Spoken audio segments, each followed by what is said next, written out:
I caught my spoiled sister making out with my BF a week before her wedding. I couldn't take it and called her fiancé. I thought he had ignored it, but he made a huge announcement on the wedding day. The weeks leading up to my sister Sarah's wedding were supposed to be filled with excitement and joy. At least that's what I thought. But as the big day drew closer, a knot of unease began to form in my stomach. And it wasn't just about the wedding jitters or the fear of tripping over my bridesmaid dress. It started subtly enough. Sarah, usually so self-absorbed with her own life, began paying an unusual amount of attention to Tom, my boyfriend of 3 years. At first, I brushed it off as her being friendly, or perhaps a little too enthusiastic about including Tom in the family festivities. But soon, her behavior started to feel off. At family gatherings, she laughed a little too loudly at his jokes, the kind that usually earned a polite chuckle at best from others. She made a point of sitting next to him, playfully bumping his shoulder with hers or finding some excuse to touch him. A pat here, a light touch on the arm there. It was subtle, sure, but something in the way she looked at him when she thought no one was watching made me feel uneasy. One evening at our parents' house for dinner, Sarah was particularly attentive towards Tom. She asked him all sorts of questions about his work, nodding and smiling as if every word he said was fascinating. I tried to convince myself that she was just being friendly, that maybe the stress of the wedding planning was making me read too much into innocent interactions. The days ticked by, each one heavier than the last as Sarah's wedding loomed closer on the horizon. My anxiety didn't let up. It clung to me like a second skin, making everything more stressful than it needed to be. Every laugh, every touch I saw shared between Tom and Sarah was like a splinter under my skin, irritating and impossible to ignore. I decided it was time to have a real talk with Tom. It couldn't wait any longer. It was a cool evening and we were in our living room, the TV casting flickering lights on the walls, some show playing that neither of us were watching. Tom was on the couch looking relaxed, legs stretched out and a beer in hand. I sat on the other end, my nerves bunched tight as I turned to face him. "Tom, we need to talk about Sarah," I started, my voice steady despite the turmoil inside. He looked over, his brow furrowing slightly. "Sarah? What about her now?" "It's the way she's around you. It's been bothering me a lot." I took a deep breath, trying to keep my emotions from spiking. "Don't you see how she acts with you? It's not just friendly, it's more than that." Tom set his beer down, giving me his full attention now, but his expression was one of confusion. "I really don't know what you mean. Sarah's just being nice. She's about to get married. Maybe she's just happy." I shook my head, frustration building. "No, it's not just happiness. She touches you too much, laughs too much at what you say, and it's always looking for ways to be near you. Can't you see that?" He sighed, rubbing his forehead. "I think you're just stressed about the wedding and seeing things that aren't there. Sarah is your sister.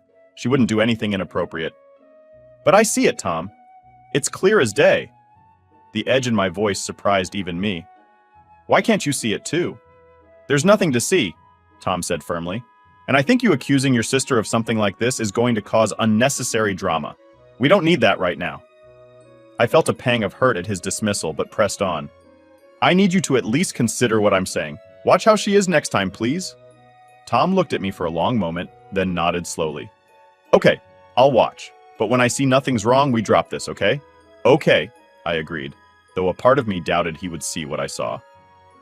The next opportunity came soon enough at another family dinner hosted by our parents to finalize some wedding details. I watched like a hawk, my stomach in knots. True to form, Sarah laughed a little too loudly at Tom's jokes, her hand finding his arm in a gesture that was becoming painfully familiar. After dinner, while our parents were busy discussing seating arrangements with the caterer, I pulled Tom aside. "Did you see that? During dinner?" Tom looked genuinely puzzled. "See what?" "Sarah, how she was with you." My voice was low but insistent. Tom ran a hand through his hair, his patience obviously wearing thin. "She was just being friendly like she always is. You're reading too much into it." I felt a surge of frustration, almost overwhelming in its intensity. "It's not just friendly, Tom. Why can't you see it?" He sighed, his expression softening. "Look, I know you're upset. Maybe we can talk to her together, clear the air." The suggestion caught me off guard, but it was a plan at least. "Okay, yes, let's do that." The opportunity came sooner than expected. Sarah came into the kitchen, where Tom and I were talking, her smile faltering slightly as she sensed the tension. "Hey guys, what's up?" she asked, looking from me to Tom. I exchanged a glance with Tom, who nodded slightly. Taking that as my cue, I took a deep breath. "Sarah, we need to talk about how you've been with Tom." Her eyebrows shot up, surprise evident on her face. What do you mean? I took another deep breath, my hands trembling slightly. The way you act around him, the touching, the laughing, it's making me uncomfortable. Sarah's expression shifted from surprise to confusion and then to anger. Are you serious right now? Tom is practically family. I'm just being friendly. It's more than friendly, Sarah, I insisted, feeling my resolve strengthen despite her denials. It's inappropriate and it needs to stop. Her face flushed with anger. This is ridiculous. I can't believe you would think that of me, especially right before my wedding. You're being paranoid. Tom stepped in, his voice calm. Maybe there's been a misunderstanding, but it's making your sister uncomfortable. We just think it's best to talk about it now. Sarah shook her head, disbelief written all over her face. I don't even know what to say. I'm not doing anything wrong. You're both being absurd. With that, she stormed out of the kitchen, leaving Tom and me standing there, the air thick with tension. Tom turned to me, his expression unreadable. I tried, but I really think you're wrong about this. I wanted to argue, to scream that I wasn't wrong, but the look on his face stopped me. Instead, I nodded, feeling more alone than ever. That night, as I lay in bed, the weight of the day pressed down on me. I had stood up for what I believed, yet it felt like everything was slipping through my fingers. My relationship with Tom felt strained, and my relationship with my sister seemed irreparably damaged. As sleep eluded me, I wondered if I had indeed made a terrible mistake, or if the truth was something even more painful than I had imagined. A week before the wedding, the air was thick with tension, and the fallout from our kitchen confrontation hung over us all like a dark cloud. I tried to go about my days as usual, but everything felt off. The easy laughter and lightness that usually filled my relationship with Tom were replaced by strained silences and awkward conversations. I couldn't shake the feeling that everything was spiraling out of control. And deep down, I feared what I might discover if I kept pulling at threads that everyone else wanted to leave untouched. The final straw came unexpectedly on a sunny Saturday afternoon. My parents had organized a casual family barbecue at their house, a sort of last celebration before the big day. I arrived with Tom, holding on to a sliver of hope that maybe, just maybe, we could get through the day without any incidents. My sister greeted us with a smile that didn't quite reach her eyes, and I tried to return it, but my smile was just as forced. As the afternoon wore on, I found myself watching Sarah and Tom with an intensity that I couldn't seem to shake.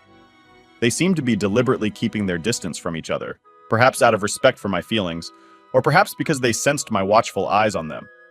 Either way, it did little to ease the knot of anxiety in my stomach.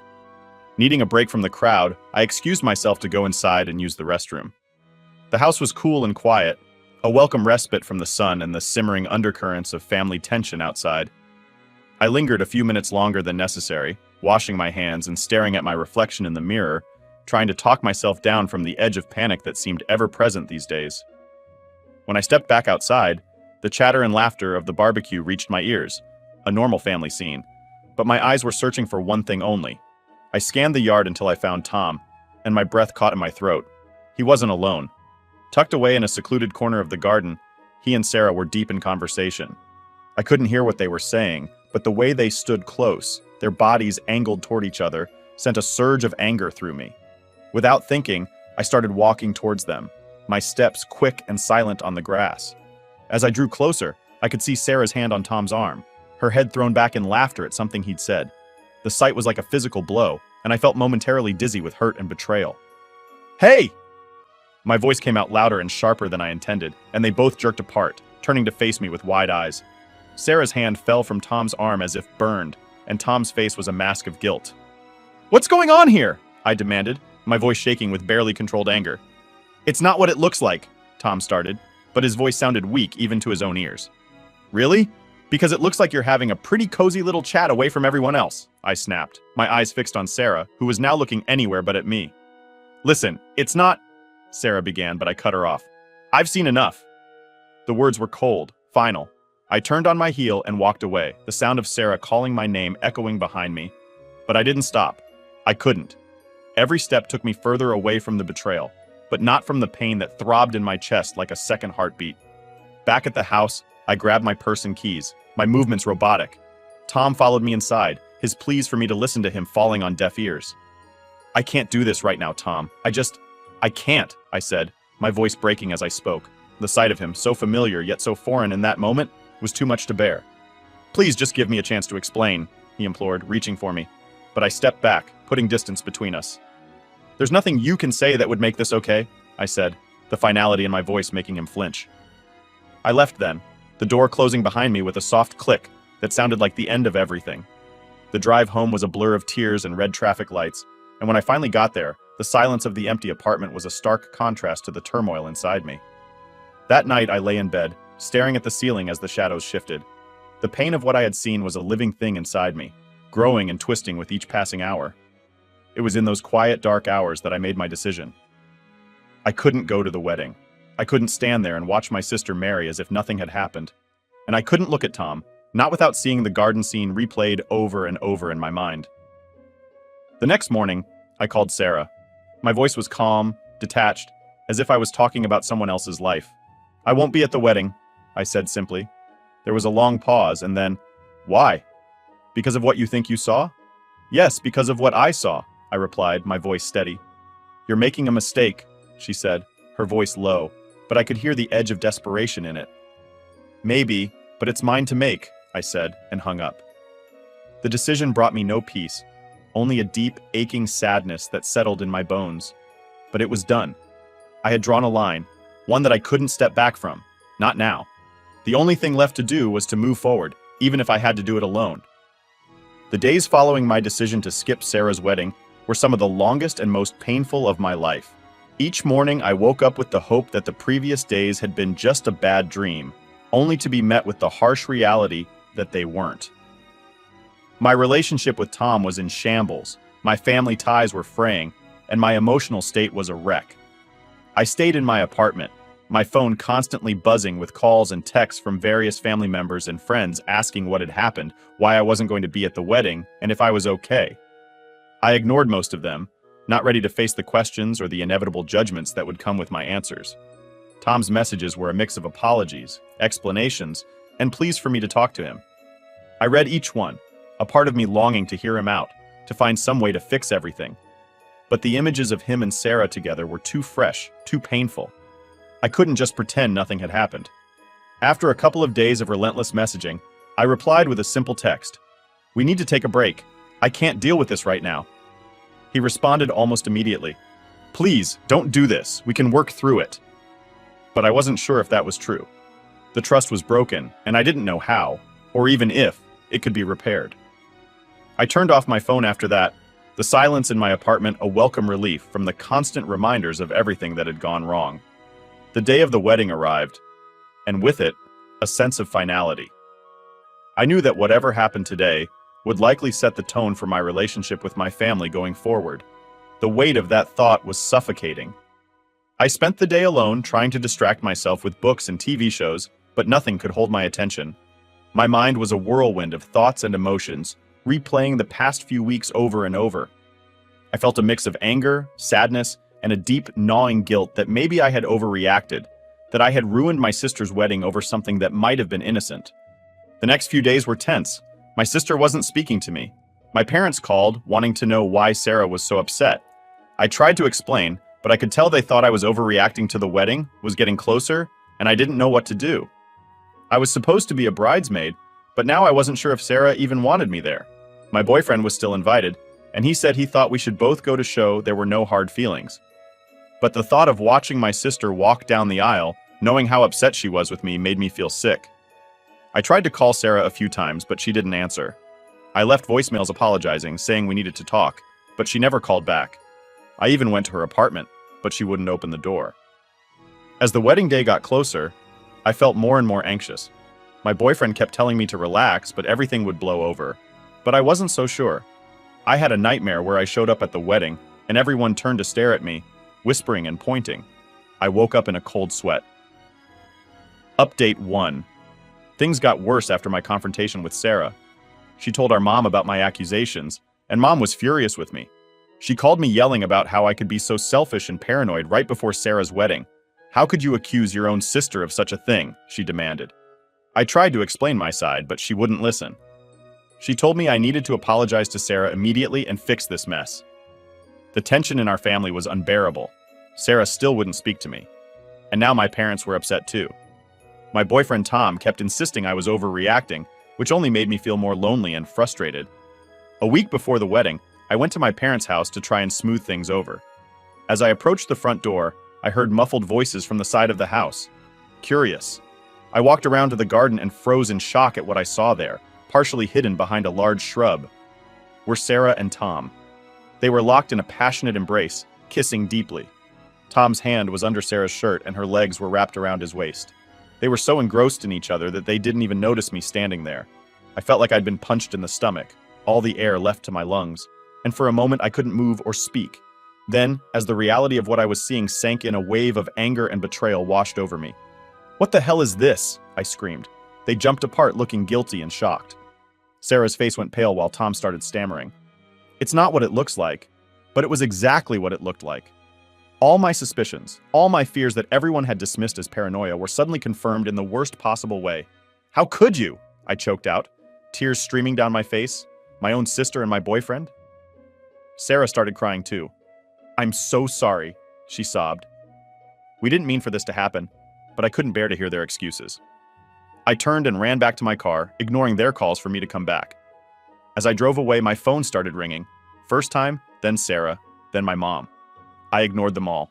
When I got home, I packed a bag with some clothes and essentials. I sent a text to Tom. "We're done. Don't try to contact me again." Then I turned off my phone and left. I'm writing this from a hotel room in a nearby city. I don't know what I'm going to do next. The wedding is in a few days, but there's no way I can attend now. My relationship is over, and my relationship with my sister may never recover from this betrayal. I feel like my whole world has been turned upside down. Everyone made me feel like I was crazy for suspecting something. But I was right all along.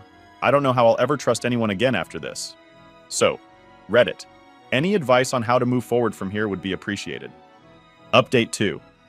After the shock of catching my sister Sarah with my now ex-boyfriend Tom, I spent a few days in a daze, barely able to process what had happened.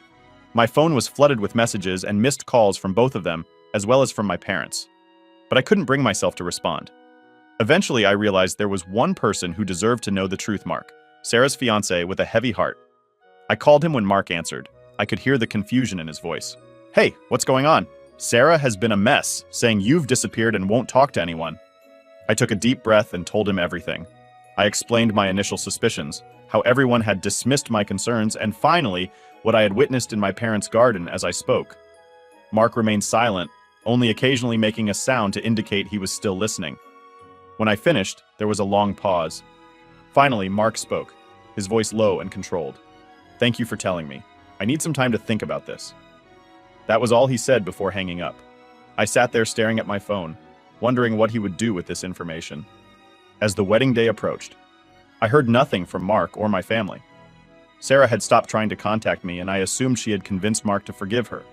The thought that she might actually get away with this, that she would get her happily ever after, while my life lay in ruins, made me feel sick. I decided not to attend the wedding. I couldn't bear the thought of watching Sarah walk down the aisle, knowing what she had done. Instead, I planned to spend the day alone, trying to figure out how to piece my life back together. However, the evening of the wedding, I received a call from my cousin Emma. Her voice was hushed and excited. "Oh my God. You won't believe what just happened." Confused? I asked her what she meant. Emma launched into her story, so everything seemed normal at first. Sarah looked beautiful in her dress, and Mark was standing at the altar. But when it came time for the vows, Mark stepped forward and said he had an announcement to make. My heart started racing as Emma continued. Mark told everyone that he couldn't go through with the wedding. He said, "I can't marry someone who would betray her own sister and ruin her life by getting involved with her boyfriend." Sarah went completely pale. Then Mark turned to your parents and said, "I'm sorry, but I think you should know the real reason why your daughter hasn't been speaking to any of you." Emma went on to describe the chaos that ensued. Sarah burst into tears. My parents looked shocked and confused, and the guests started whispering among themselves. Mark apparently walked out of the church, leaving Sarah sobbing at the altar. It was like something out of a movie. Emma said, "Everyone's still in shock. Your parents are trying to get the full story from Sarah, but she's a complete mess." I sat there stunned. Part of me felt justified that the truth had finally come out, but another part felt sad for the pain this would cause my family. "Are you okay?" Emma asked when I didn't respond. I don't know," I answered honestly. I never wanted it to end like this. After talking to Emma for a bit longer, I hung up and sat in silence, trying to process everything. The truth was out, but at what cost? My relationship with Tom was over. My bond with Sarah was shattered, and now my entire family was in turmoil. I realized that while the truth had come to light, it didn't magically fix everything. I still had a long road ahead in terms of healing and rebuilding trust. But for the first time since this whole ordeal began, I felt a small sense of relief. At least now, I could start to move forward without the weight of unspoken truths holding me down. As for what comes next, I'm not sure. I know I'll need to face my family eventually. But for now, I'm taking it one day at a time. If nothing else, this experience has taught me the importance of trusting my instincts and standing up for myself, even when others doubt me. To those who supported me through this ordeal, thank you. Your words of encouragement meant more than you know, and to those in similar situations. Remember, trust your gut, and don't let anyone gaslight you into doubting your own perceptions. Update 3. I thought things couldn't get worse, but I was wrong. The day after the wedding disaster, I woke up to dozens of notifications on my phone. At first I ignored them, still too exhausted to deal with any more drama. But when I finally checked, my heart sank. Sarah had posted a lengthy emotional rant on Facebook, painting herself as the victim in all of this. She claimed I had always been jealous of her, that I had been trying to sabotage her wedding from the start, and that I was mentally unstable. She didn't mention Tom by name, but she heavily implied that I'd made up the story about them to ruin her life. And to make things worse, she hinted that I'd been the one flirting with her fiancé Mark in some twisted attempt to steal him from her. The comments were full of people supporting her, saying things like, "Stay strong, girl," and "Your sister sounds toxic, you're better off without her." Even people I thought were my friends were commenting, agreeing with her narrative. I felt like I was losing my mind. I tried to stay calm, but it wasn't long before my phone started blowing up again. This time it was messages from my parents. They'd seen Sarah's post and were demanding to know why I was dragging the family through the mud. My mom was especially harsh, saying things like, "We raised you better than this, and I can't believe you'd try to destroy your sister's happiness out of spite." I tried to explain again what I'd seen, but they wouldn't listen. They were convinced I was lying, that I was just jealous of Sarah's perfect life, and that I was trying to ruin it out of some deep-seated resentment. My dad even threatened to cut me off financially if I didn't apologize and publicly retract my lies. At this point, I was so overwhelmed that I decided to take a break from social media altogether. I deactivated my Facebook account, blocked my sister's number, and put my phone on silent. I needed to get away from all the toxicity, at least for a little while. But then, just when I thought I could finally catch a break, Tom showed up at my hotel. He must have somehow figured out where I was staying. He looked disheveled, like he hadn't slept in days. He begged me to let him in, saying he needed to explain. Against my better judgment, I opened the door and let him in. The moment he stepped inside, he started crying. He apologized over and over, saying he never meant for any of this to happen, that it was just a stupid mistake. He claimed that he'd only kissed Sarah because she'd been going through a lot, and that he was just trying to comfort her. It was all just a moment of weakness, according to him. I couldn't believe what I was hearing. He tried to downplay what I'd seen, insisting that it didn't mean anything, and that he still loved me. He even had the audacity to suggest that we could work through this and get back together. I was stunned. After everything that had happened, he still thought we had a chance. I told him in no uncertain terms that we were done. I didn't care how sorry he was or what excuses he had. There was no coming back from this. I could never trust him again. He pleaded with me not to throw away what we had, but I stood my ground. Eventually he left, but not before saying something that sent a chill down my spine. As he was walking out the door, he turned and said, "You know, Sarah's not the only one who thinks you're unstable. Maybe you should get some help before you end up alone." Then he just left, leaving me there, shaking with anger and disbelief. I spent the rest of the day in bed trying to process everything. I felt like my entire life had fallen apart in a matter of days. My relationship was over, my family was against me, and now even my mental health was being called into question. I don't know where to go from here. Part of me wants to just disappear, to start over somewhere far away where no one knows me. But another part of me feels like I need to fight back, to stand up for myself and not let them rewrite the narrative.